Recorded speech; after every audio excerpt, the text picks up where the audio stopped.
state champion. That's when my sister went to Westwood.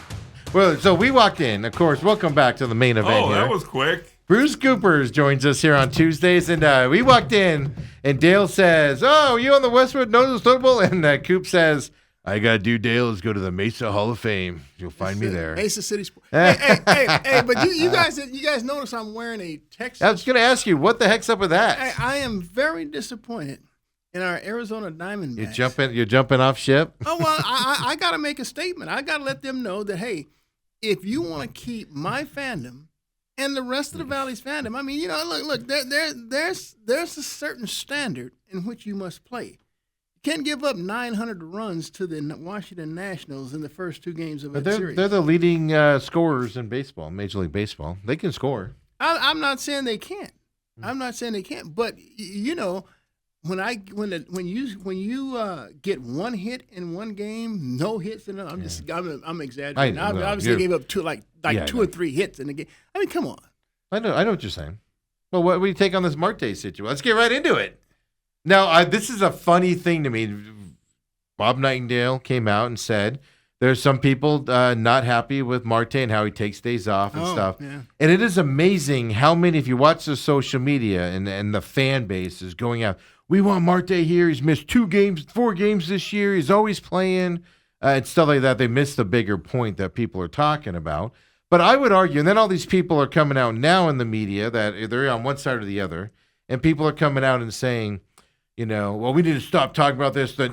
We need to start naming who's saying this stuff and kind of defending Marte and stuff to that effect. And in which I would argue, you're not hearing this about any other players. You're hearing about one guy. So if it's coming from the locker, which I believe it's coming from a player, not from the organization, another player is telling media that they're not happy with Marte's thing. But if one person is coming out and this story keeps coming out, that tells me there's a rift somewhere in this organization with Marte. So the people that say it's dumb that we're even talking about this, whatever, they're missing the bigger point. Somebody is going to somebody and complaining about it, and that's not good. That means there's an issue somewhere. There's no doubt about it. Where there is smoke, there is fire. I mean, this just didn't come out of thin air. Yeah, Bob Nightingale, which he's not always accurate, but he didn't just make this up. No, he didn't make this up. And the thing about it is that Shohei Ohtani is on the mound. Yeah. And then you've played the first 2 games of that series, and we haven't heard hide nor hair about an injury, about anything that's cropped up on you. He played 13 between the Giants and Rockies, won whatever that award was, and being a great player for that time, for that stretch of that week or whatever. Player of the week, yeah. All of that, not a question or mark. And the Right. day he needs off is the day your team needs him the most. And as Nightingale cited in his article, again, somebody, as you said, somebody's bringing it up. Mm-hmm. It's analogous to someone that says, "Hey, I don't want to go up against Randy Johnson today," or "I don't want to go up against Nolan Ryan." Mm-hmm.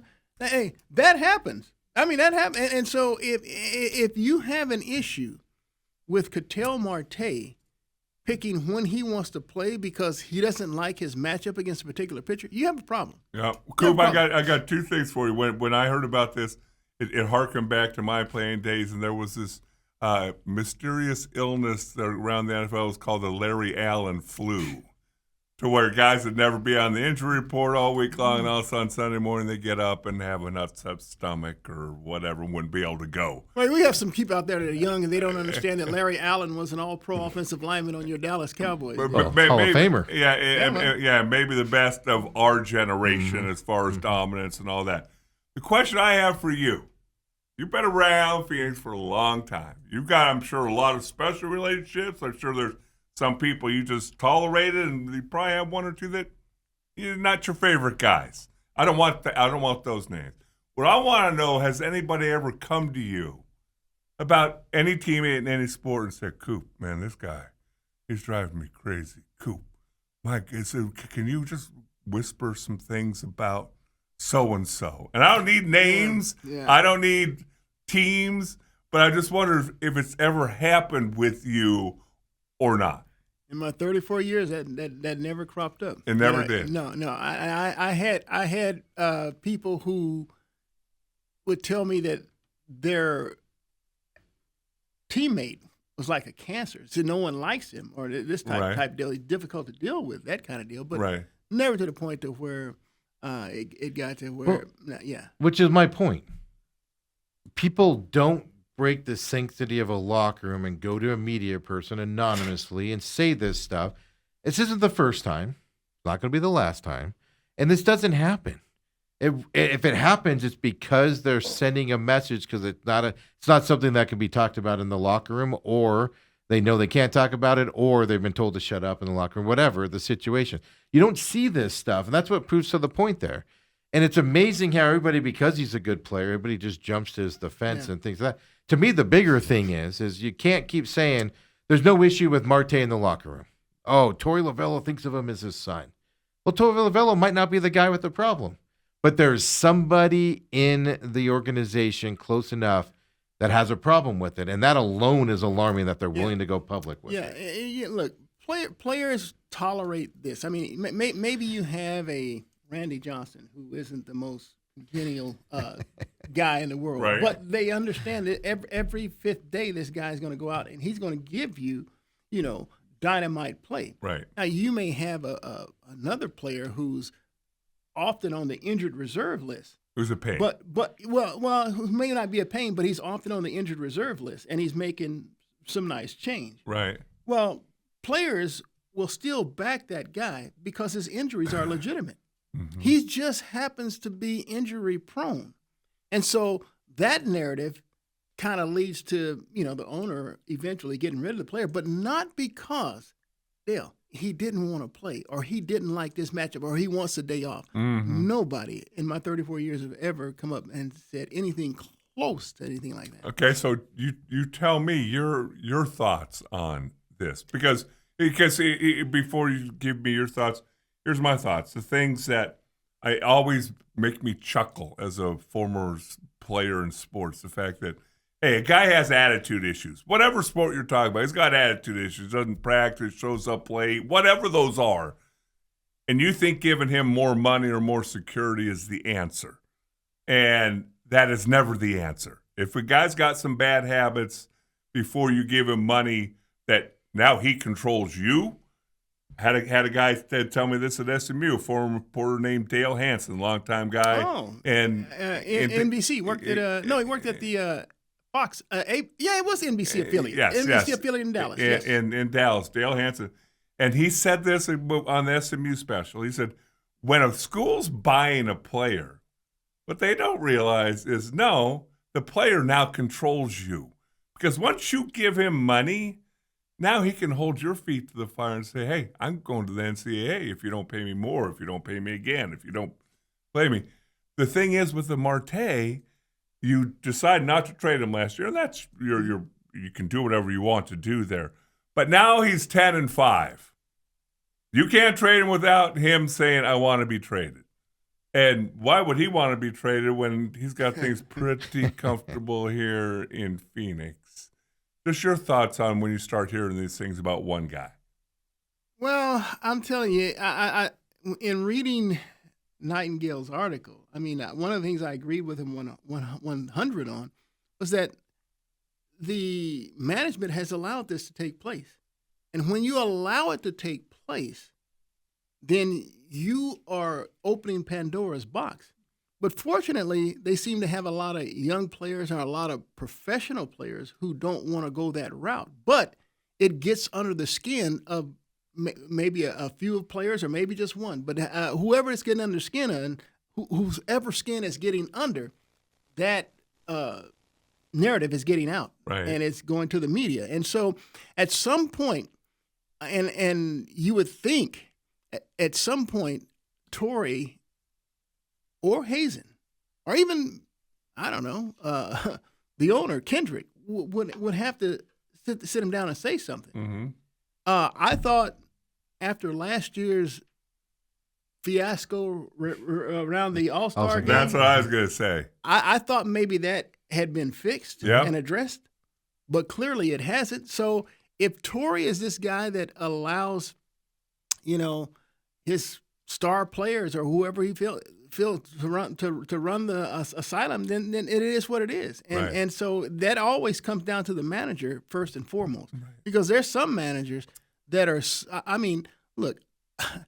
Buck Showalter would not put up with this, but Buck Showalter was just a very difficult guy to deal with, even from a media perspective. Right. So I always appreciated the guys like Bob Brindley and Torre Lavello, because they are approachable, they're amenable. But I'm just media, so I can't really go into the clubhouse. But clearly, their character is one in which they allow for allowances. Well, and here's the other thing I can say real quick, and then I know Steve's going to talk. The fact that some of those Diamondback teams, when you have a Randy Johnson, a Mark Grace, you go down the list, Kurt Schilling, Luis Gonzalez, veteran guys that are old mind baseball people, they're not going to allow you to do that. And they self-police. Who would be that guy on the Diamondbacks? I don't know that the Diamondbacks have some. They have a very young roster, and then when you look at the veteran players, 10-5. That tells you that the only 10-5 guy on the team tells you that he's the most veteran player on that roster. Right. I believe it's coming from a player, and the reason why is because. And you brought up Torre Lavello. Torre Lavello, I believe Hazen is the guy that's running the strings with Marte. So if Marte wants a day off, I believe it comes from Hazen where he gets that day off. I believe it's coming down from those levels down into him. But I believe it's coming from a player because like Ann brings up a good point here. Now, I'm not saying it's Arenado. She's asking if it is. But this is just an example. You could do Blaze Alexander last year. Yeah. Remember Blaze took that ball off his elbow and had the ball imprint on his hand? Out there the next day on a playoff push. And Marte fouls the ball off his shin guard and has to miss a couple of days, right? So she says, could it be Arenado who's making a stink? He was dealing with a groin injury, trying to play, but Marte can't play. That's why I believe it's coming from a player. And it also tells me there are leaders in this locker room that are being oppressed. And what I mean by that is, and again, I'm speculating here. This is just a speculation, but let's just say Corbin Carroll looks at this and goes, this isn't how we play baseball. Our team needs to be tough. We need to be out there trying to play. Nobody needs to take these things out. But he doesn't feel like he can say it to anybody because they see Marte's protected. Yeah, well. That's just an example of one player. And Carroll is still, what is he, like 25, 26? He's not, he doesn't, I don't think he has a voice like that resonates. I don't think he's that type of person anyway. Yeah, he shows by example. Exactly. This guy doesn't skirt anything. But I hadn't thought about the Arenado. Yeah, I could see that. But how many players have been injured this year and fought to play and stay in the lineup? Corbin Carroll takes the ball off of his head and fought to play the next day, and they just set him out just for precaution, and he's right back in there again. You see all these players do it, and you have one guy that does the opposite. The thing that makes the most out of me is I think it's a player, which tells me two things. This can't be solved in the locker room because players feel if they go to Torre or Hazen, they're going to be told, don't worry about it. It's Marte. We got it. Well, let me tell you something. That's dangerous. I haven't given it that much thought, but you guys are throwing stuff out. And I saw that destroy a locker room when a guy went above the head coach and had a direct link to the owner. And Michael Irvin? No. That was Deion Sanders going straight to Jerry. And I told the story the other day when we were starting to talk about this. Mm-hmm. Jerry called 10 of us veterans in. Sorry for you people who tuned in. It might get boring to you, might not. I called 10 of us in, and when he had a chance to sign, or we had a chance to sign Deion, here was a scouting report. Great teammate, great worker. The talent, inarguable. Maybe the best cover cornerback in the history of the NFL. So, the talent. But it's more our locker room was a special locker room. And, oh, no, he's a great teammate, practices hard, does all the things that we do. Well, Deion comes in after the baseball season, and we're required to lift weights 2 days a week. Deion doesn't lift weights. We practice in pads Wednesdays and Thursdays. Michael Irvin's in pads. Emmett Smith's in pads. Troy Aikman's in pads. Deion doesn't practice in pads. Now, all of a sudden, you got young defensive backs going, well, if he's not lifting, why do I got to lift? Well, you're not as good as him, number one. And then you see guys like Emmett Smith going, Well, if he's not practicing and passing and banging, why am I? I'm a former NFL MVP. And slowly starts to take the locker room away. So I'm just curious. When Steve said maybe it's above Torey Lovello that they give him a day off or whatever, that gets scary. That really does. Wow, that's a very and it's all speculation because we don't know. It's just, but follow the train here, right? Lovello. They asked Lovello about it. I believe it was yesterday, but it was sometime. Oh no, I have no problem with it. I treat him as my kid, and all that stuff. It's just there's no admonishment of it or addressment of it until they were forced to last year. And then it was it's all solved. They kind of just brush it under the ropes again. And like I said, it's not that he took a day off. Everybody gets days off. And they don't do him any justice either. And this is my other complaint. Dale knows this. They don't do him any justice. Just give him a day off. Why do you have to say he's sore? He's tired. He needs a day off. He's sore and tired. Stop saying that's the reason you're giving him the day off, because guys like me and a lot of the fan base look at it and go, what a wuss. He's tired? He's sore? I'm sore. Get out there, man. What are you doing? Just say, hey, we decided to give him a day off. He's played in 14 straight games. We're giving him the day off. Stop making childish excuses for why he's missing the day off. Even if it's true, he's tired and sore and doesn't want to play.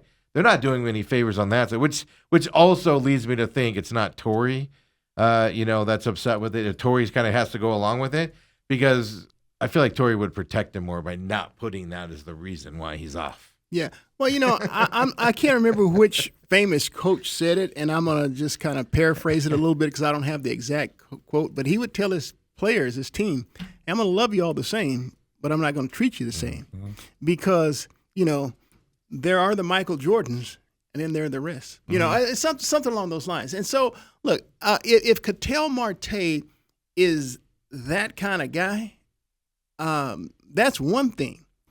But, I mean, to allow him to dictate – because when you play a game, that's everyone's livelihood. Mm-hmm. Now, if you're going to miss practice or something like that, or get a day off from practice and not suit up like that, that's that coach's deal where I'm not going to treat everyone the same because he's unique. But for a game, dude, that's everyone's livelihood. Well, Coop, real quick, because Jimmy Johnson said it a little different. He said, I treat all my players consistently inconsistent. You got to find out where you are on the totem pole. Okay. And what he found out was – usually, you ask a dude, where do you fall on the 53-man roster? He's going to rank himself lower than he actually is. And so the other part of that equation was you look at any dynasty, you look at any great organization, the best players are the hardest workers. And they buy into what the head coach, manager, skipper, whatever, wants. The ones that never kind of reach that potential, the best players don't buy in. Yeah. Hey, look. I get. See, and here's the deal. It used to kind of rankle me a little bit with some of my colleagues in the media when it came to DeAndre Hopkins, because during the week, D-Hop would get those practice days off. Yeah. And a lot of them. But yeah, and he would. And so he was being treated differently, but I think it was also because he was kind of nursing an injury. He was playing through. But on Sundays, Dale, on game day, he was always the leading pass catcher, the leading receiver in terms of yards. I mean, he was their best player. He was the guy that Kyler looked to, that he went to, that made the big plays. Who can forget the Hail Mary against the Buffalo Bills? And so, but I had colleagues in the media who made a really big stink about it. Yep. And because they wrote about it, because they talked about it, it became a big issue. And so I'm sure it began to weigh on DeAndre and even his teammates. They can't help but hear it. Yes. And so, and that's where I think I would have to draw the line with the media. Hey, look, I go back to that coach who talked about it. There are certain players that you give, concessions to, but they never take game day off. No. And that's the difference between what Ketel Marte does and what Well, it's who he took off, right? It's everybody else was showing up at that stadium to face Ohtani, going, "This is our biggest test. Yeah. Let's go do this." And you got your star of your team going, "I'm tired today, guys. I'm going to take this off." And let me tell you, because it's another wide receiver, we had Michael Irvin on our team. Mm-hmm. Michael Irvin was known for his nightlife and having fun and partying. Still is. We did not give two hoots because on Wednesday and Thursday he was I've told anybody to listen, hardest working teammate I've ever been around in 21 years of Division I college football and 17 years in the NFL, bar none. Wow. Hardest working dude. Wow. Wednesday, Thursday, hardest working guy on the football field, and showed up every Sunday. I don't care what you're doing Friday. You can sleep with 20 girls if you want to sleep with 20, as long as you show up on Sunday. And you're right. Now, baseball's different because there's games almost every day. But it's the same principle. Right. But what I've noticed is last year it came out after the All-Star game, what were the Diamondbacks doing? They were in a little bit of a slump. There was no talk about this 2 weeks ago when they were playing the Giants and the Colorado Rockies, and he was doing well. He's 2 for whatever going into this Washington series, 2 for 29 or whatever it was. 2 of them were game-winning home runs, don't get me wrong, but 2 for 29. What this also tells me is it's coming out now. It's because the rest of the team is trying to get out of this slump. They're working harder. They're probably bad. What's missing in that locker room? Is he not showing up to batting practice? Is he not doing this? Is he being viewed as the guy not trying to get out of this slump? And he's just lackadaisically like, ugh. That weighs on teams also. And I don't think it's a coincidence it's coming out when they're struggling and scuffling a little bit on the batting side. Yeah. Look. There's obviously a problem that needs to be addressed. And again, I go back to last year's All-Star. I mean, we all thought it was addressed. We thought it was behind us. Yeah, and it was but clearly, and then the end of the season, right? He took a couple games off on a playoff run because he fouled that ball off his shin, and and stuff to that. And it was like, what is he doing? Typical things. It's interesting. It's not something that's going to be solved, but it's not going to be solved, folks. But what alarms me the most is it's coming from inside that organization. Yeah. And that means a lot of other things are happening, and that's where it should alarm, because that will fracture the locker room. And one other thing, I'll forget it before you will, Coop, but there are certain guys that have to feel good to play. And he's one of those guys. And you can't, especially in football, but in any professional sport, you're going to have a ding here, you're going to have a ding there if you're in the middle of a grind of a season. But there are guys who I've seen in football that if everything's not perfect, then they can't suit up and play. Well, those guys don't last long. Right. And I would assume it's the same thing in baseball and basketball. What do they always talk about? Hockey. He can't steal bases anymore because his hamstrings are too tight. Stretch him out. Stretch him out. Spend some time on those bad boys and stuff to that effect.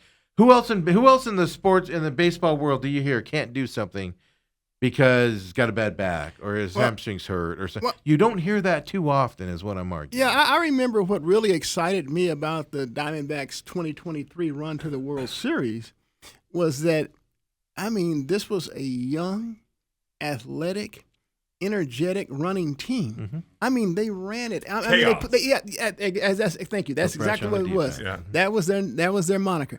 And so, anytime Carroll or McCarthy, you can even put Marte. It didn't matter. They got on base. They're looking to run. Yeah. They created and so even though we basically have the same roster except for McCarthy, no one runs. Yeah. Right? Well, they stopped doing that pretty much the year after. The other thing that drives me nuts is if your hamstrings are that bad, why are you legging out doubles and triples? Yeah, Marte on the ground, if there's like runners on the corners with one out and Marte's up to bat and he hits a ground ball to the infield, I already know it's a double play. Yeah. He ain't running hard. It's like they're built-in sides of it. And the thing that is amazing about it, he's still one of the best second basemen in baseball. And that's where this dichotomy comes in. Well, sure it is. Because, we just saw it recently. He went about a 2-week stretch where he carried the Diamondbacks offensively. And so that makes your ownership, your management team, you sit back and say, That's why we pay this guy. That's why we put up with it. Because he did. He basically was their offense. He carried this team for like 2 weeks. He was like easily the slam dunk National League Player of the Week. Right. Yeah, no, and that's where I get frustrated with this. And everybody slumps. Don't get me wrong. Everybody slumps. It's just like a prolonged deal. I don't know. It's a whole nother professional athlete conversation. But it is amazing to me how many fans instantly goes after media for reporting on this and talking about it and attacking them, saying, "Oh, you just want this guy traded" and all of that stuff. Maybe it's just the media wants him to be better at what he does. Well, I'm not going to defend media very much. I know that we're a quasi part of it, but most media people have their own agendas too. Oh, well, there's no doubt about that. Well, they do, because again, I mentioned the D-Hop, but another thing about the media drove me crazy was their coverage of Kyler Murray. Yeah. See, I'm gonna tell you, I gotta tell people, I've been here since when the Cardinals got here in 1988. I was that. I'm all along with Kent Summers. I mean, we were here when they got here. Yeah. Dude, I can tell you about so much pathetic quarterback play with the Cardinals. It's not even funny. Matter of Dave fact, Brown? What are you talking about? Matter of fact, I've even told Larry, I don't even know how you rank second in the NFL Yeah, he had some behind bad Rice quarterbacks. with the quarterbacks that we've dealt with. Yeah.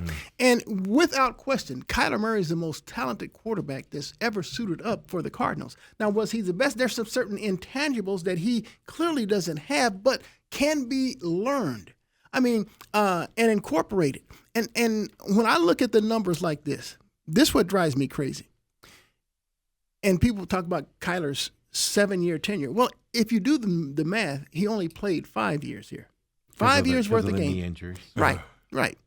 And he's 38, 48, and 1. When he's not playing, the Cardinals are 5 and 27. Yeah, terrible. Dude. And so then I look at, I didn't realize this until, someone in the Republican or AZ Central posted the numbers.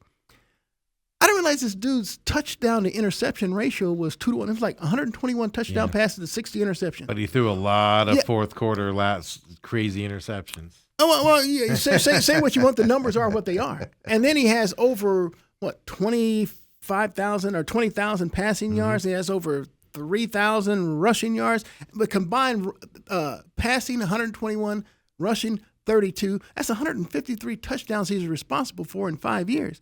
Dude, that's a lot of production that the Cardinals have not gotten from their quarterback position.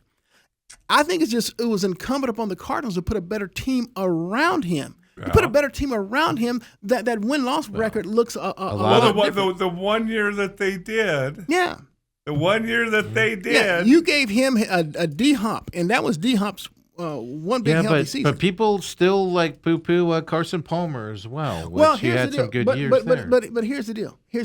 Carson Palmer had a head coach named Bruce Arians, who was different. But I want you to catch this. Carson's on the other side of 30, just like Kurt Warner was. Yeah. And the success rate was different because they had those certain intangibles that they didn't have when they were younger. I'm just telling you, I think that the intangibles lacking with Kyler could be manifested because there's certain things you can't teach. You can't teach his talent. Oh yeah, I believe it was all coaching. It could be manifested, and based on what I was hearing from Ron Wolfley, and I got to take Wolfley as word. Wolfley saw some changes relative those intangibles in terms of being a better leader, not being a guy that goes to the end of the bench and pouts and does his thing. Look, he had his faults, but I'm just telling you, from when I saw the Cardinals come on here in 1988, they even tried to roll back the clock and bring in quarterbacks like Jim McMahon, like Boomer Science. Boomer. Yeah. I mean, come on, dude. They would spend first-round draft picks Tim on Rosenbaum. guys. Yeah. Not only him, but guys like Matt Leinart and your boy Rosen that you were on the table. Josh Rosen. Yeah. It just didn't matter. I mean, they would trade for people. They would go to Dallas Cowboys and get your Steve Berline, who pay him billions. I'm going to say billions. But just millions of dollars come. Nothing ever worked or stuck. I was beginning to think Jake Plummer was going to be the best that we'd ever get.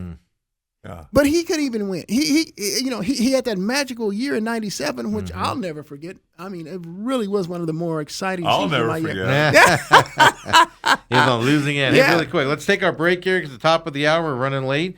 Come on back here. Diamondbacks announced, I don't know if they announced it, but rumors are out there they're signing a little young kid out there as well. We'll talk about that.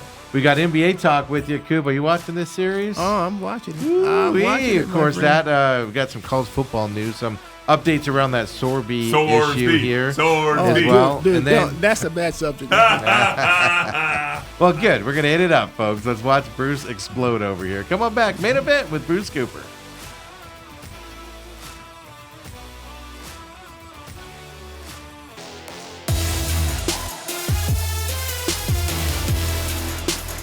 And we're back here, second hour main event, Tuesdays with the legend, Bruce Cooper. Something's wrong with that word. I know you don't like it. That's the only reason I use it. Well, you know what that means. Because you don't like it. It means you're old, Coop. It means you're old.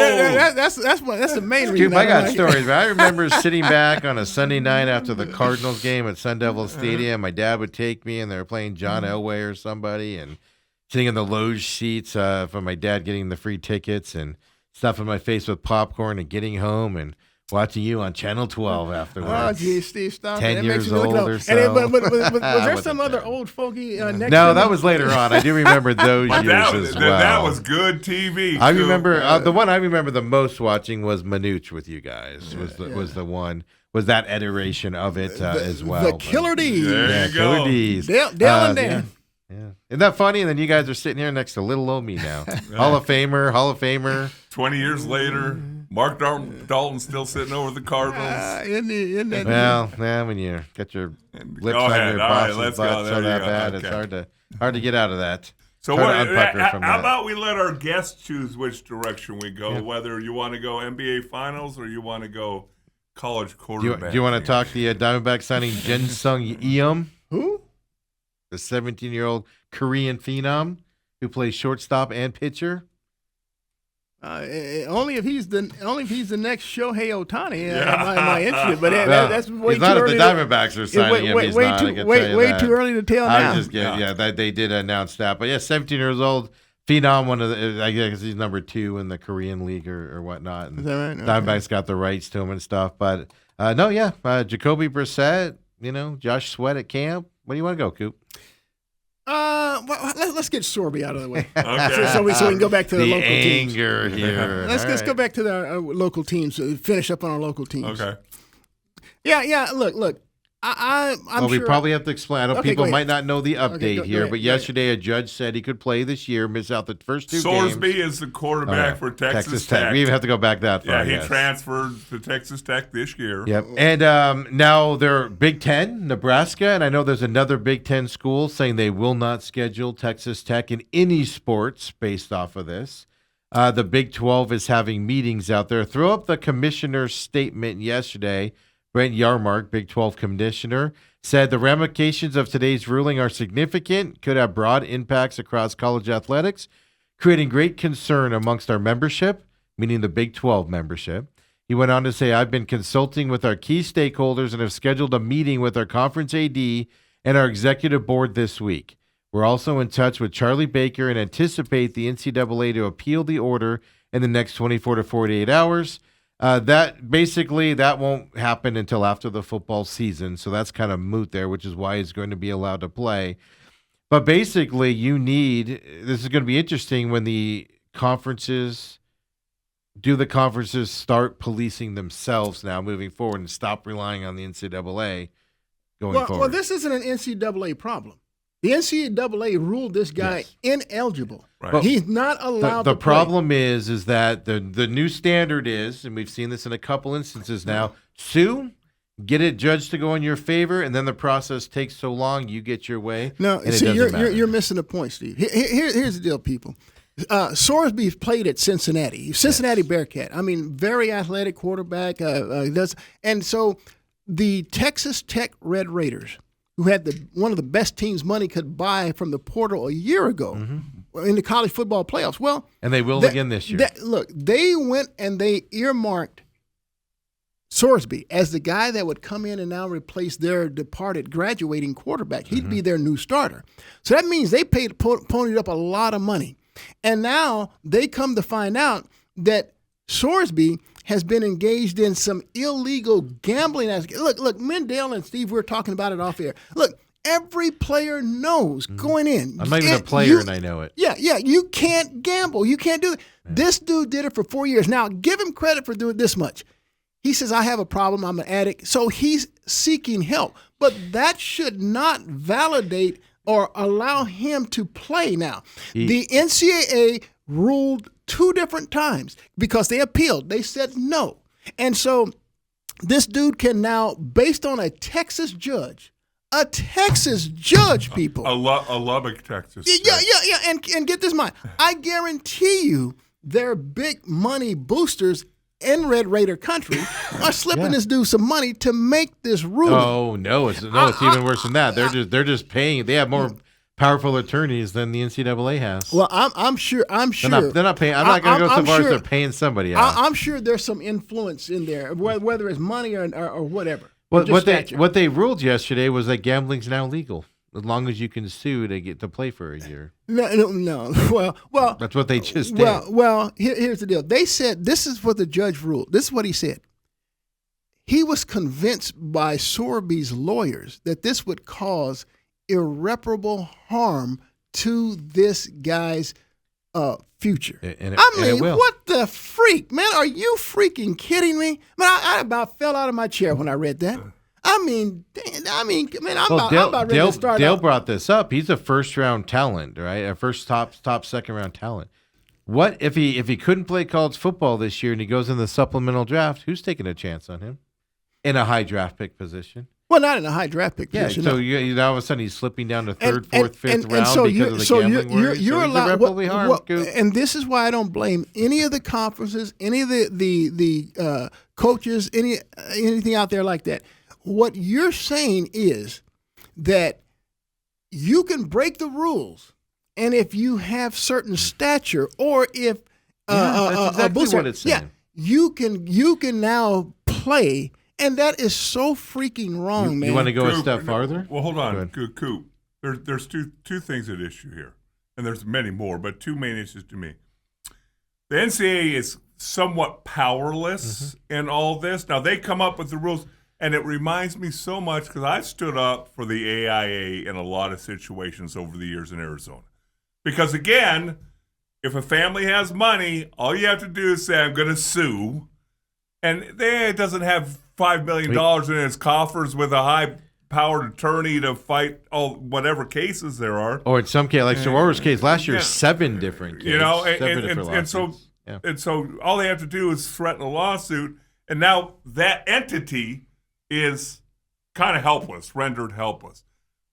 But what's going to be fascinating about this, now again, I think some colleges just start, we're not going to schedule. Yeah, I know. A Big Ten school saying that doesn't really matter. But if your conference, the Big 12 conference is now meeting, if they start wrangling in their own, now you've got some power. Well, Dale, I don't think that your mark can do that. I just don't think that even the Big 12. I think you would hurt yourself if you don't play. Yeah, I think what is important here when you have SEC and the Big Ten, and then there'll be other conferences like the ACC. They'll say if they say we're not going to schedule Texas Tech, and get this, deal in any sport. Yeah, that's what Nebraska said. It's major. Yeah, it's major. That's how you make. And so you force Texas Tech now to come back and say, look, man, it's just not in the best. Look, I can give you a situation with a Brophy player. I'm not going to give you any names. Yeah.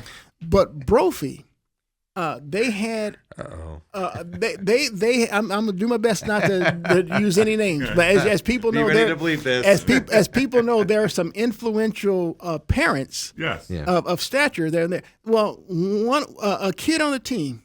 I just put it like this. Not even trying to. Don't even tell me a sport. Okay, and it's football. Okay. Now here's the deal. He was ruled ineligible. Went to court, got an injunction that allowed the kid to play. AIA came back and said, okay, he can play.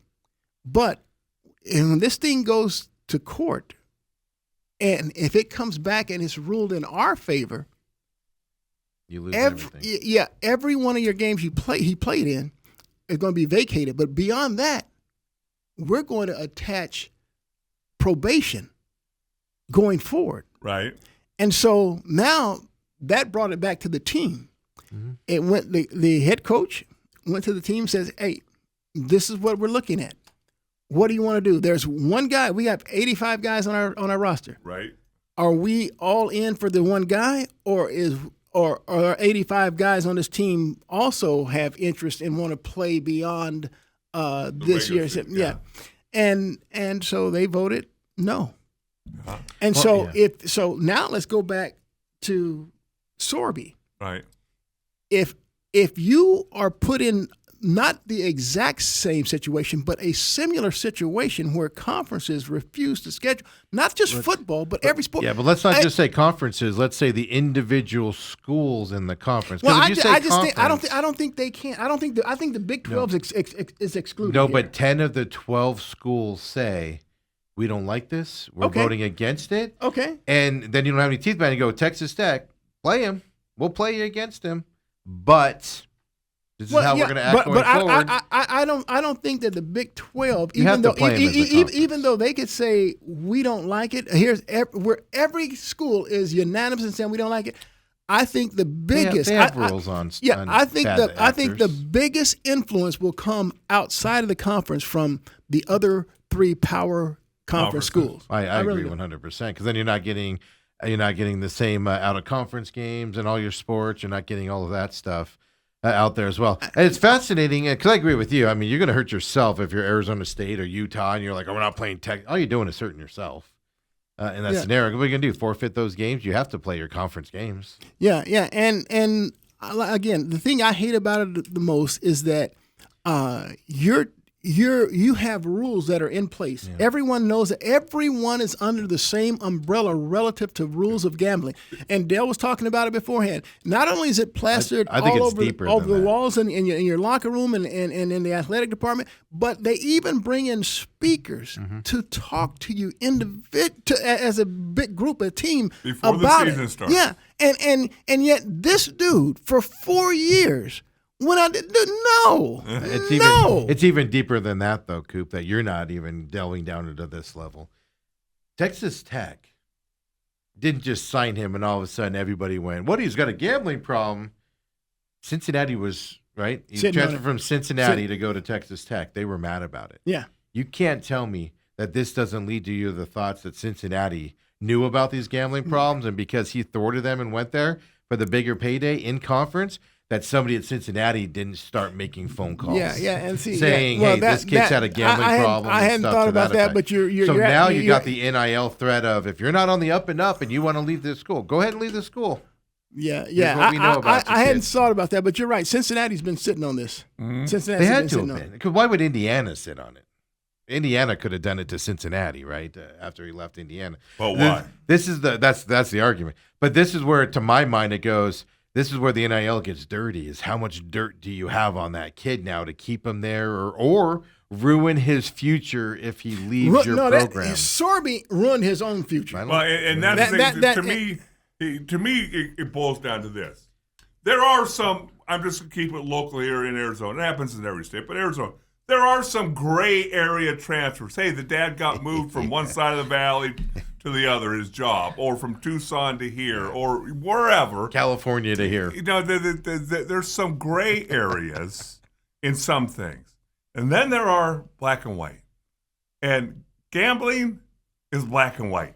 It's not a question of, right. Boy, well, no, he was just doing it for fun. It wasn't even really money. Right. It was just, he was on some silly site or he was betting $5 at a time. It's not black and white, so why can't they enforce that? And if you can't enforce this, what can you enforce if you're that sick? Yeah. Look. Again, I think we were talking off camera here, and we talked about how the ASU basketball program, Stephen Headache Smith, spent hard time in prison because of his gambling issues. We've seen with the Diamondbacks again, keeping it local. a minor league player, Saul Frank. He was suspended for a year. Dude, everyone knows the rules. The NFL players, if they open the app on a team plane, get turned in and get suspended. We've seen that happen in the locker room. We need team function. And if you just open the app and it sends a signal where you are, the apps will turn you in. That's the thing. I don't disagree, but to me, it's a bigger story. Should he be playing? I don't think so. But what this tells me is two things. One, you got enough money. Yeah, Go to the courts and get it passed and everything. And number one, but then number two, my biggest concern on this is the dirt that these schools have on these kids. And are you going to start seeing the backside of it? Go ahead, transfer. Go make a couple extra mil there, and we'll see if you play. Yeah, like the AIA used to tell me, the reason why they were so hard rooted in their rules is because they were told by their attorneys, if they allow one, if they blink it all, Pandora's box, then you no longer can keep everyone out from that umbrella. They say that all the time. I'm on my HOA board, and they're like, no, you have to do everything the same. If you treat somebody different, you just open yourself up to everybody doing everything. Absolutely. And so with the NCAA, they have a hard-lined policy against gambling. It's all laid out. And for this dude, and this is why the NCAA is going to appeal anyway. But as you guys, if everybody knows, you guys are heard. By the time that comes to court, the season would have already been played, and so it's moot at that point. So that's why it's very important for the conferences to do what they're doing. People have to have they have to say no. There one player and one school ain't bigger than the whole lot. No, I agree. It's an amazing story to follow, and just the Wild West of college sports right now. Kind of what we're seeing there. It's always a new thing that comes out as well. When we come back here on the main event, let's get into it. NFL talk. It's not 9:30 yet. I want to squeeze one little thing in real quick. Okay. Because I was reading an article. I thought it said 9:35 about your guy Ketel Marte, and they talk about a guy named Freddie Freeman. You'd say Freddie Freeman's the leader, right? Older guy from the Dodgers. Yeah, but when he was formerly with Atlanta, when he was with Atlanta, story went, Freddie Freeman was playing for Atlanta. There was a guy in the trainer's room, and he wouldn't be in the starting lineup. Freddie would say, "Oh, you're going on the injured list," and he'd say, "No, I'm just taking a day off." Freddie goes, "Either you play or you go on IL right now. I'll take care of that." Well, who on the Diamondbacks can do that? They don't have that guy. No. They don't have a Freddie Freeman. I like that story. Yeah. That was when he was in Atlanta? Yes. Yeah. I guarantee you that Dodgers locker room is worked that way as well. Oh, yeah. I guarantee you with all the superstars they have in there, I guarantee you if a guy is slacking, they police it themselves inside that locker room. But I want to just stress on this. I think the Diamondbacks don't have that. No. Because they know they're not allowed to speak like that. They get shut down by the manager / GM, whoever it is that oversees they just don't have it. a personnel. But like Dale said, if they back in the day, if they had the Gonzos, the Graces, they would have done it in 2 seconds. Randy Johnsons, but it never would have gone public back then because they would have policed it. The fact that it's coming out is the problem. And they would not have gone to Brenly and say, "Hey, do you mind if I talk to him?" Exactly. He'd have been talked to. Brenly had been sitting in his office going, "Thank you." I heard stories about on Randy Johnson's pitching day, like he wanted to choose the music and you weren't allowed to talk to him. Dude, that's and true. Stuff like that. That's true. No, but I heard stories where in that locker room, players would tell other players, like, "Hey, he's pitching today. Leave him alone." Right. On the days he wasn't pitching, they would tell Randy to, and I'm sure they'd say it in a nicer term, but they'd be like, "Shut up, Randy.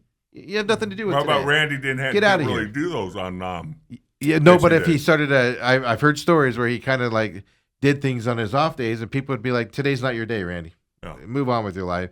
We're dealing with this," type of a thing. And it's just like, so you can play those games in there, and I just don't think. But to me, say what you want about Marte and taking it off. We all know I have a problem with it. But the biggest problem that I have right now with it is it's out in the media again. And if you had a strong locker room and you had strong management in there, this would not have gotten out of the locker room because somebody would have felt they were being listened to, been affected about it. And one person doesn't just go put this out there. He's probably got 3, 4, 5 buddies on that team also having an issue with it. And he's the one that went to the media, or maybe multiple people did, to talk about. That's the biggest concerning thing to me, because that could tear a locker room apart. When everybody now is going around the locker room going, "Who's saying this? Who's saying this?" Yeah, and see, they went to a veteran media member like guy Nightingale, who's not there who every they day. can trust, who they can Yes. trust. Not a local guy. Yeah, who's not going to give out any Which, sources. you know what that also tells me? That also tells me it was a veteran player that did this. Of which there are not a whole lot. Yeah, You can narrow it down. Dale's right about that. Because a veteran player who's been around the league has the history with Bob Nightingale and multiple times and things to that effect. A youngster knows mostly local media and things like that, which tells me the guy that said it is somebody that's probably been around the league a long time. You know, and I know you got to go to break, but beyond that, man, I am really chapped that Corbin Burns has this setback. We haven't talked to you about that, because we have to keep Zach Gallen now. Oh, sure. I mean, dude, I was ready to trade Gallen. Yeah, but here's the interesting thing that they did. They claimed they were going to do it beforehand. I don't believe it. They sent Fott down to restretch out again. I believe Zach Gallen is on a short leash coming up here. Well, he pitches today. He does. But I think they're sending Fott down almost like that message thing, right? When you're struggling on the mound, they put a guy up to warm up, and the pitcher sees him, and they're like, "Oh, I better start pitching better." Well, everyone's pitching well except for Gallen. I know. So that's my point. So they sent Fott down to work on some things, restretch out. If Gallen doesn't start going sooner, I have a feeling a move's going to be made, whether trade or something. I don't know. like that. I have a tough time with seeing them deal him at the deadline now, based on what we know with Corbin out. Yeah. What if they went and got Skubal? Sorry. I try to say it without laughing. Well, really quick on that. I mean, the problem with everybody saying, go get Skubal, he's from here. You might get a discount. 1 year, $37 million deal. Don't forget, there's a really, really, really good chance there's no baseball next year.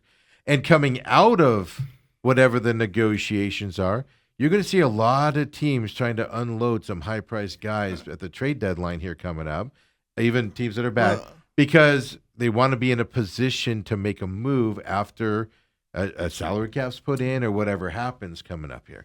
So who's going to take a chance on a guy like Skubal? 1 year, $37 million, but then he's a free agent. But you don't know if you're going to be able to afford him. The Dodgers. Well, for this year, absolutely this year. I think the Yankees. Yeah, and again, it's going to be fascinating next year, Coop. I know you're well aware of this. The Player Association has said over our dead bodies, will there ever be a salary cap in baseball? And they usually, they've always won it. Sometimes takes longer than others, but better enjoy the second half of this season after you get up to older, because you're going to see baseball for a while. I brought this up earlier in the week as we go to break here. Think about this. Corbin Burns doesn't pitch this year at all. Let's say he just doesn't. He's trying to get back in September. Think about how long it's going to be since he pitched in a Major League Baseball game. Let's just assume no baseball next year, at all. Let's just assume none at all next year. Just think about this, and when we come back, we'll get Coop's answer. How long will it be since a guy who's in his early 30s right now has pitched a game in baseball because of the injury and the lockout coming up? Come on back, folks. Main event.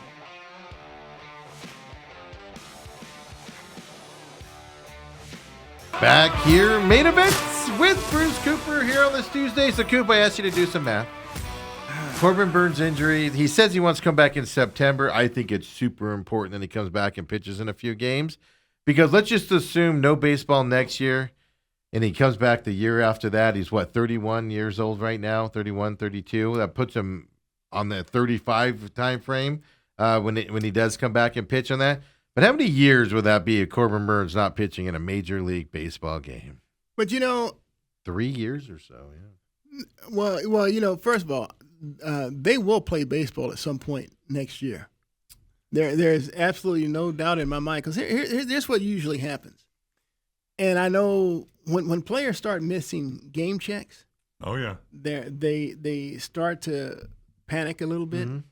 and when owners start missing TV payments, yeah, they miss the playoff money, because that's the bigger money for them. They get the TV money regardless if there's a season or not. No, there's language. Did they change it now? Yeah, there's language they in there changed that it? Okay. protects the network against. But they want that playoff money. Yeah, well, look. They one thing I'm finding out billionaires are never satisfied with what they want. They want more. Well, yeah, that's And- why they're greedy. Some guys. That's why and, they're there. and so once money is starting to be lost on both sides, particularly on the player side, you'll have some type of an agreement. Now, then it becomes incumbent upon baseball to figure out how do we reschedule and play games and have with the shortened season. shortened season and have it fair enough for people to qualify for their certain divisions and things like that. So that becomes they always work that out. I believe we'll have it after the All-Star game. I believe is when they'll get serious about it. But I'll even go a step farther. There will not be a salary cap next year. But there will be something that mirrors a salary cap that we're not going to call it a salary cap. Absolutely. Because the players are not going to do a salary cap, but you call it a Valerie wrap. Most of the owners want one, save the Dodgers, Yankees, Dodgers, Mets, those kind of. But most of the owners want one. So there's going to be some form of one, but it's just where does that? Yeah. How high does it go? I say let the Mets keep paying Juan Soto $60 million a year for him not to run out ground balls every night. Oh, wow. Hey, real quick before we move on to your next subject, Steve, I got a question for Steve. We found out last night the teams headed to the College World Series in Omaha. There's 8 of them. Five from the SEC, right? Oh, there's 5 from the SEC. I believe that's a record, Dale. That's more than 50%, right, Coop? It would be. Yeah. And now they're going to put 4 of them in one. They can only put 4 of them on one side of the bracket, so only one of those 4 can come out. Yeah, slackers. If they were good, more of them would make it, Dale. Well, Dale, here's the deal. When you get, of your 16 teams, when they give you 11, 12 in there. Yeah. That's the thing. Your odds are better. It works to your favor. Yeah, but do they give it to them or do they earn it? No, they get half of them. Dale, let me put it to you like this. Before the Pac-12 kind of exploded and blew up, your baseball powers were always in the West. I mean, you can look at it right now. The USC Trojans still have the most. Mm-hmm. I think LSU has now climbed to second, and they've done that just since the calendar has turned to the year 2000. You had Arizona State, Arizona, Texas. You look at the top 5 teams. There's only one from the There's only one Oregon. from the State. from the SEC, and then that's LSU. And that came now. Clearly, the SEC wants to be regarded as the best because the same thing took place in college softball, where UCLA had like 12 of them. I think the Arizona Wildcats had 8. Even Arizona State had 2. I mean, the Pac-12 was low. It was always in the West. Now, Oklahoma has pushed itself into that conversation, but they're far from the SEC until their recent realignment. Okay, that was all done beforehand. Yeah. But so I think Patty Gassel now has Oklahoma up to 8. But all your baseball titles and powers was in the West. But the SEC, when they decided that they wanted to be a power in everything, and I go back to even Pete Carroll when he was at SEC with Reggie Bush, they were dominating not only Heisman trophies but winning titles. The SEC hammered USC so severely. The NCAA did, and I'm sure it was influenced from the SEC. It's because they argued with them instead of giving they hammered them so badly. I mean, this was what they gave SC was worse than the SMU death penalty. Who can I blame with SMU Mustangs penalty on? Yeah. But at any rate. Okay, Texas. so you went because you fought the system. That's why. Yeah, I went along with what the NCAA had done with Reggie Bush until some dude named Cam Newton at Auburn. You can't even argue and make excuses, but they did for them. Auburn was able to play, and so all they did was say. I remember Pat Hayden was the AD at USC at the time because I'm sitting behind my desk and I actually ran his soundbite. The NCAA ruled that Cam Newton and Auburn didn't know what his father was doing. Had no clue what his father was doing. So what they did is they precluded his father from going to any games. And yet, I want you to know this. I'm at the Auburn, Oregon National Championship game at State Farm Stadium in Glendale, and guess who Cam Newton, after winning the title, goes up to the stands to hug? His dad. Well, his dad. Yeah. I mean, and so Pat. It means more in the SEC too. I ran this soundbite with Pat Hayden. He says, "Hey, can we go and say that Reggie and us didn't know what his parents were doing? Can we do that? Are we allowed to do that?" I mean, dude. And so I already knew then there's something truly called an SEC bias. Well, Coop, don't you understand? 2 wrongs don't make a right. I do. And so look, I'll give the SEC all the credit in the world for putting money into their conferences and their teams to become the elite of the elite. They stack it. They just stack it against it to where they do it to where it's like, we're going to get these teams in and you're going to like it, whether you like it or not, even if they don't deserve. Well, you said the NCAA tournament. They get 3/4 of their conference in. Half their conference has losing conference records, and they get into the tournament. And then they get blown out in the first week. But they get that extra money, and it's all part of the game to where we deserve to be in there. No, you don't. But you just want the money. Hell, you sound all like I'm the New York say Knicks is, head coach last night complained about the lack of fouls. If the SEC was good, they'd get more than just Ole Miss or one of the Oklahoma, Alabama, Texas, Georgia teams into the College World Series. SEC sucks. They're only going to get maybe 2 of those teams in. Garbage conference. Well, and then got to be better than that. You know that we talked about it real quick. The fact that the SEC split or gave each member school over $70 million from the TV contract. Big 12, 30-ish million. I think it was 36. Let's not short it, Dale. You have the have and the have-nots, sure. But anyway, SEC runs ESPN. They are. They are aligned with ESPN for that because I get ESPN Plus, and so in ESPN Plus, when you go to try to get at the games, they also have the SEC network, and so those are all ESPN. You have to scroll games. through all that stuff. Yeah. No, I mean the SEC. Part of the reason they didn't expand in this last wave of expansion was ESPN was like, we're not going to pay you extra money to expand. So the SEC went, okay, we're not going to expand then. Yeah. They just work hand in hand. It's disgusting. I love me some SEC. Disgusting. I love greatness, Scoop. Watch the bottom bracket of the College World Series. I don't mind. I'm not complaining from this standpoint because I'll watch games. It'll be good. But here's the deal. When it came to football, there was just Nick Saban and Kirby Smart, and every other school in the conference lived off of those 2 reputations. Every now and then, LSU would pop up and do something, but that was it. So, I mean, if you're in the SEC, you get anointed as being a great team because you're in there with Vanderbilt. I don't know. Did Florida win a couple national championships? But how many years ago? 15. That was during I remember during the Steve Spurrier years. And they weren't dominant then. But then you had the Tim Tebow. Yeah. That maniacal fandom. Hey, you get players that kill people on the field. People tend to not want to play them very much. He didn't go with Aaron Hernandez. Oh, he went straight to Aaron Hernandez. That guy would be like, I'm going to kill you. And all of a sudden everybody's like, I'm out. Wow, the jealousy is no jealousy. It's double standard. There is a bias. I do understand that, but look, that conference, they do put a lot of money in those their teams. Facilities are top notch. Sure. Anyway, I just brought that up because I know Rankles him. I saw that yesterday, that the most ever, and I was all time to move on. I'm gonna go take a nap now. Is what I did. And here's the deal: not any one of those teams that are in SEC has ever won a national championship. No. It's the first year in forever that there's not a repeat team going to the College World Series.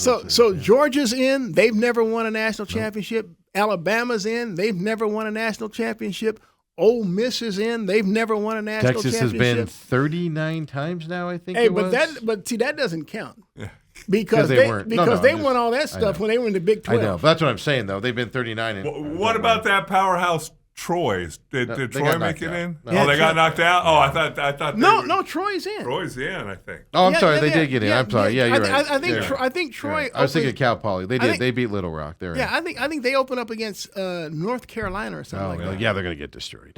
Hey, that's what everybody said this past weekend too. Look out They for Troy. played. They played Little Rock. North Carolina and West Virginia are beasts of teams. Boy, man. Arizona State sitting at home, and the Troy. What are we figuring? First team ever with 30 losses to make the College World Series. Coop. Yeah. Troy Yeah. Trojans. Hey, look, Troy Trojans, yeah. look. Between Arizona and Arizona State, they have 9 national championships in baseball, and I'm embarrassed to say how many times Arizona State has finished runner-up. Yeah, they should have won more. Yeah, but My Coop, God. that's when you had a full head of hair, you had abs. No, that's when there was no SEC influence and yeah. bias. Yeah. Yeah, Hey, no hey, ESPN bias.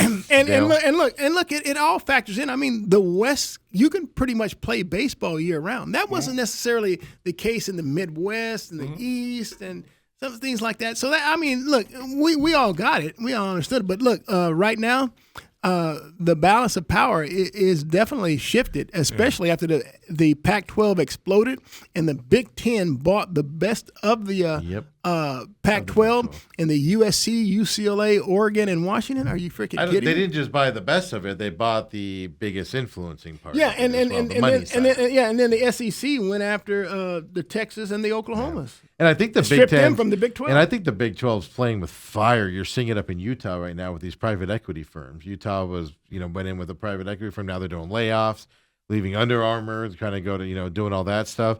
Private equity firms are going to ruin these teams trying to compete as well. From that side, on the NBA side, I got a trivia for you here. I asked Dale this earlier. It's nauseating. How long has it been since the Suns played? Since the Suns played in the finals? Yeah, no, just played it all. It feels like it's been like a year, right? Well, Since the season ended? probably sometime in late April. End of April, yeah, Late okay. April. Well, let's talk some Suns here. Maybe. First time in finals history, the road team has won the first 3 games. The other time came. Oh, I was there. You said I was there in '93 when 33 years when the ago. Bulls walked into Phoenix. They won the first 2 games in Phoenix, and the fans were all over Kevin Johnson. Kevin Johnson was having a terrible series. wasn't good. Charles Barkley went into the postgame and he berated the media and the fans and told them to get off KJ's ass. They went remember to that. They went to Forgot that. Chicago. They went to Chicago. KJ, and I believe it was a double overtime game or something. He played like probably every minute of the game. 50 minutes. Yeah, over 50 minutes. And the Suns won that game. I think KJ played probably like 53 of the 58 minutes. The Suns won that game. And so now it's 2-1. The Bulls came back and won game 4. And then so now everyone's expecting the Bulls to maybe complete it in Chicago. They have all the parade routes and everything all set up. The Suns went in there, and Charles Barkley, his famous quote afterwards, "We saved the city of Chicago." We had to save Chicago. And so they came here to Phoenix. Now Forgot about that. it's 3-2. The next 2 games are in Phoenix. Suns have a lead late, and they're starting to choke it away. And I'll be damned. Danny Ainge forgets to play defense. Yeah, I mean John Paxson, dude, that still hurts me. Yeah. That still hurts me. Everybody gives John Paxson the credit. I could blame Danny Ainge. Well, Danny for leaving Ainge, him sir, out he there. certainly left. He certainly left his man. Left him alone and let him out there. But yeah, that was the last time, the only other time in finals history that's happened. I And we gotta still do the Suns. remember whether it was the following year or whatever when Steve Kerr hit the game-winning shot to win the series. I forget who was that against. Who was that against? Well, I tell you, there's 94 had it been Utah. There's only been 2 shots that have really killed me. Yeah. Mario Ellie Oh. and the kiss of death 3. Yeah. I mean, and this is what was so bad because in '94, because now Michael Jordan's all retired now. He's gone to play baseball. So now they had just beat the Suns in '93. Yeah. So it's like, okay, we got this. Mm-hmm. The Suns go to Houston, and I'm there. They won the first 2 games in Houston in '94. We're talking about the semifinals now. Yeah.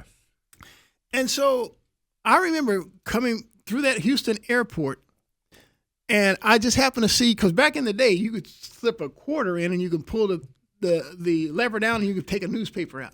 Oh yeah. Okay. All right, so okay. I do What that is this contraption? because the headline says Choke City. They're Yeah. calling Houston Choke City. I took that newspaper, so I knew I was coming back to the stage back in Phoenix, and I used it as a prop on the set, you know. And so there's no way Phoenix is going to lose this because now they're coming back. Phoenix. Yeah. Next 2 games, and I'll be damned if the Suns I mean, Charles Barkley. I mean, he can say what he wants. I mean, this dude is melting down in clutch situations. He admits it now. He really. So I'll be damned if there's a game 7, and sure enough, it's in Houston, and Houston wins. So I'm coming through that same airport, coming back to Phoenix with my hit. So now I see the same little newspaper deal. Got to put a quarter in, pull it down, take the paper out because it now says Clutch City. Yeah.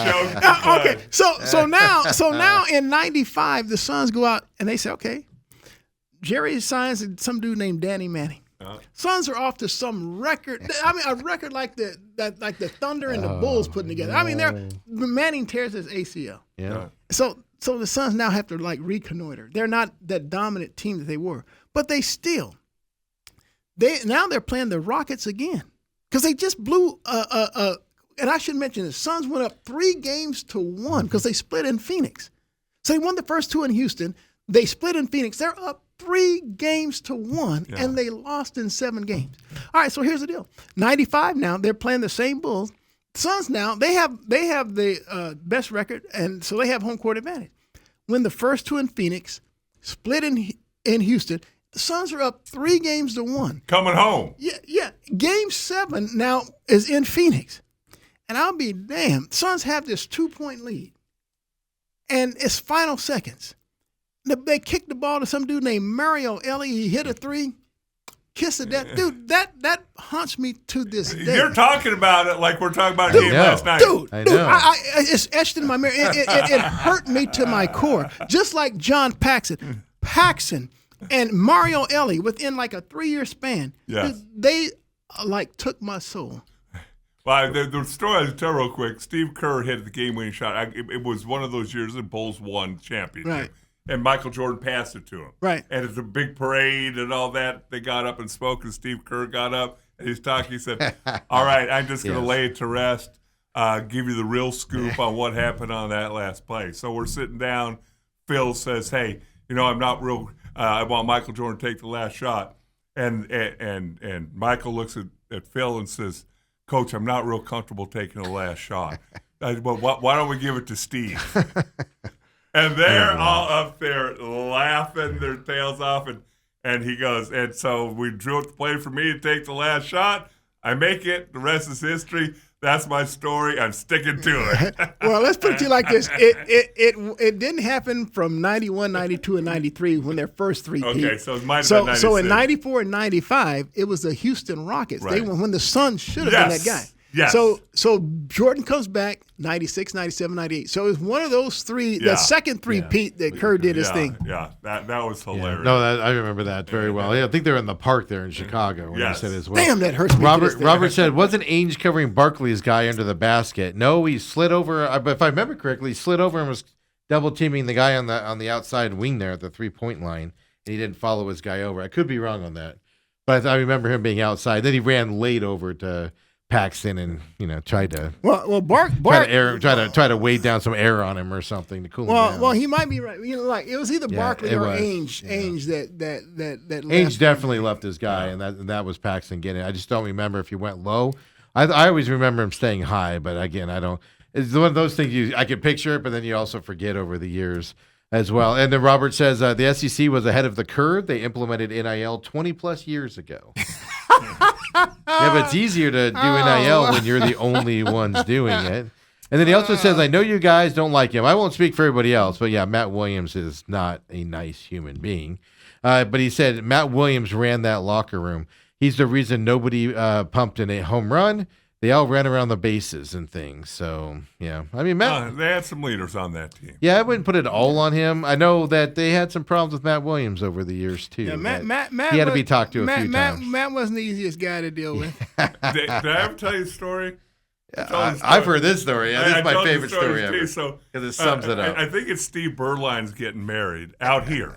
And he played with Dallas Cowboys, and he invited a bunch of the Cowboy guys. So a lot of them were coming out to the wedding for the weekend. I have everybody over to my house. We golf at and call a country club, then come over to my house. I'm grilling steaks and chicken and whatever. I don't know. With wives, there's probably 30 people there.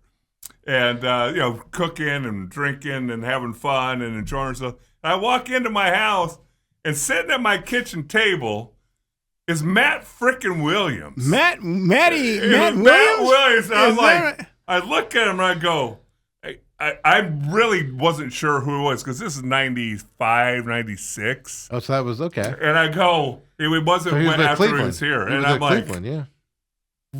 I literally said, "Who are you?" He stood up, said, "I'm Matt Williams." Very serious, like, "What are you doing at my house?" And one of the Cowboys guys knew him and invited him. And that's when he was dating the girl from the movie. The one he ended up marrying, and then he got mad at everybody that brought up her nude scene. the Blue Lagoon or whatever the movie. I know Anyway, for a fact that in the locker room one time they had that playing on loop, and he lost his mind. They also would do it in the hotel. Yeah, yes, he would lose his mind. Wow. Okay. All right. Well, I didn't know that story. That's an interesting Yeah, story. isn't that funny though? He's just sitting there. It seems like a Matt Williams. Yeah, thing. I'm just sitting at my kitchen table. Come on, man. Hey, really quick, Diamondbacks tonight, Miami series. Miami's not, your dad's Miami team, just meaning they're not the bad team they normally are. What did the Diamondbacks got to do on these bats, Scoop, to wake up in this series? So after this, you got Cincinnati, who's not a bad team this year. No, hey, look.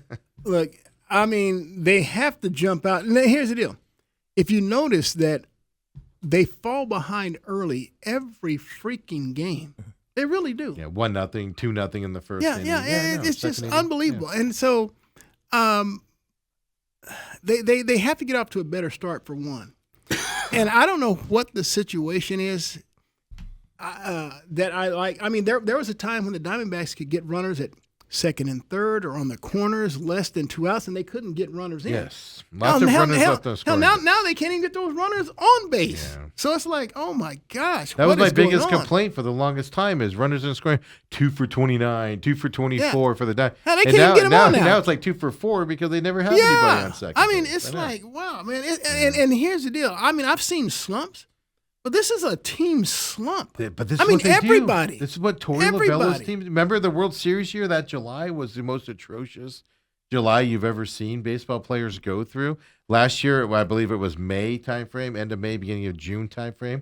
Then with that big slump, this is what Torey teams do. They go into these giant slumps and can't get out of them for a long time as well. So I was just curious what you thought on that. Interesting enough, the MajorLeagueBaseball.com top trade prospects for each individual team. Steve Gilbert lists Jordan Lawler as the trade guy this season. No, I'm not trading Jordan Lawler. Not trading Jordan. Hey, look, You can get depth. no, You don't have to sign steroid guys. no.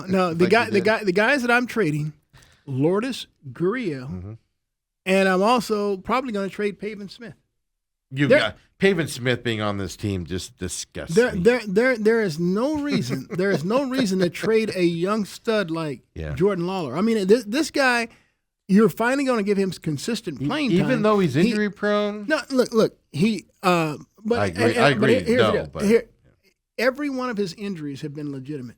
And yeah, you can say he's But- injury prone. And But yeah, I agree with that. his injuries are happening because he's putting effort out there. Yeah. Look, he's getting hit. He's getting hit by pitches and things like Well, that. he pulled his hamstring last year, getting a triple or double or whatever it was. Yeah. So it's effort or bad luck that's getting the injuries. So I agree with you on that. I got to believe that at some point he's going to be able to put that behind him, and maybe he's putting too much pressure on himself, trying to make the big league roster. But he came out of it with the big, and he was starting and was doing well. Well, last year they didn't give him a chance. They called him up and he got like 3 at bats in like 40 games. Yeah, and then made a pinch run. I just found it interesting that Steve Gilbert said that because I'm seeing names like Gurriel, I'm seeing names, Gallen, I'm seeing those types of names, and Steve Gilbert saying, look, but a lot of that has to do with too the outfield depth that they have. Yeah, and I understand that, but I'm going. This is what I'm doing. I'm going Corbin Carroll in right, Jordan Lawler in center, and Ryan Waldschmidt in left, and my reserve outfielders are going to be Tommy Troy and if I have to use Barossa in there. But Barossa might be Barossa's the guy gonna that might be the guy that goes down. He's the guy. He's the odd man out. He's like Tawa. He's just an Yeah. odd man out right now. My problem with Troy in that position is I feel like he needs More consistent at bats and stuff like that. That's my problem with keeping him there, which I guess is why you could keep Gurriel as a DH. Gurriel is a DH. No, if you need Gurriel to. is gone. I don't dude. disagree with He's you. gone. I don't disagree with you, but him and Pavin Smith. Fernandez, they say Fernandez hit a wall. That's why he had to go down. Well, he hit a wall because you weren't playing him anymore. Yeah, he wasn't playing consistently. You're sitting him down at that all of a point. sudden, the time that he was getting was going to Ildemaro Vargas. Because Vargas, Rightfully so. look, the guy got on a. I mean, he was National League Player of the Well, no, Month. the bigger He was problem for hitting- Fernandez is he's better at third base, and Arenado woke up, and you're not Yeah. benching Arenado, for Fernandez when he's playing that well. First base was kind of where he was going to have to find that, and he kind of got overtaken by Vargas. Yeah, look, I want to see the Diamondbacks have some young talent. play That him. the only and they need to play. They need to be on the big league roster, getting this experience as you make your way through this playoff chase or postseason that's coming up. They need that experience. I'm not interested in giving that time to Gurriel. I'm not interested in giving that time to Smith, and certainly not Santana. I mean, I don't know why they're keeping him on a 60-man roster. Man, just DFA the dude He's what, now. $1.5 million this year or something. Yeah, I mean, God, it's you waste more not money. just DFA the dude. It's a cup Stop of it. coffee. to I'll Coop buy really I'll buy $1.5 million worth of nachos at the stadium to support that move. Really quick before we take off, officially, Jacoby Brissett and Josh Sweat showed up to mandatory OTAs yesterday. Now we don't know. I think Brissett's going to be a hold in. I'm going to assume Josh Sweat is going to be. So we don't know. also. In no report if they Not- both not as- participated today. Practice was today. It's this Yesterday morning. was just so. show up and do whatever day and stuff. So so we'll have to find out. No reporting. I just did a search. No reporting on if they were actually on the field out there.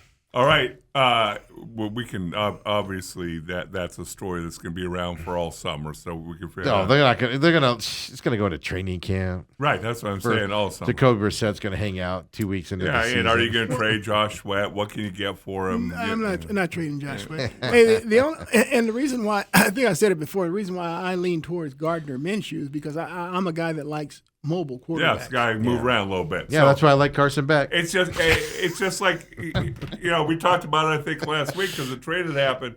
Here's the Rams going out and getting the best defensive player in the NFL. They were a couple plays from going to the Super Bowl, and the Cardinals are having a contract dispute with a 1-11 quarterback. And the offense did look better with him, but they still won one game. I do have to real quickly call my own self out.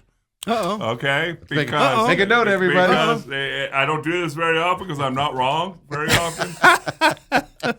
I've always said, you tell me the next NFL offensive line, because there's some knuckleheads in college, but NFL offensive line who gets arrested for domestic violence. We just don't. We didn't, and we don't. We're protectors. Well, we protect people. Who threw somebody through a Who, wall? who broke the mold? This left tackle from the Rams, Alaric Jackson. Alaric Jackson. Alaric- I think he played locally here.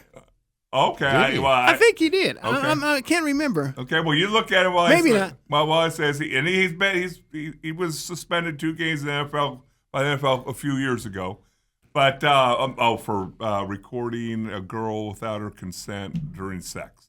Oh boy. But this supposedly he thought a girl was videotaping him. He wanted to grab the phone, take it away, hit her on the hand, the arms. But he got arrested. Booked in to jail at 4:30 in the morning. Yeah. Released on $50,000 bond at 7:20, and I'm like, that blows my whole theory up in the way. Offensive linemen do not get involved in domestic violence. Coop, it's even worse. He's not a local kid. He grew up in Detroit, so Okay. that explains it. I'm juxtaposing him with a guy that played. Oh, I know who you're talking about. I think maybe Mountain Point. I can't remember. Yeah. And Maybe he was being a protector.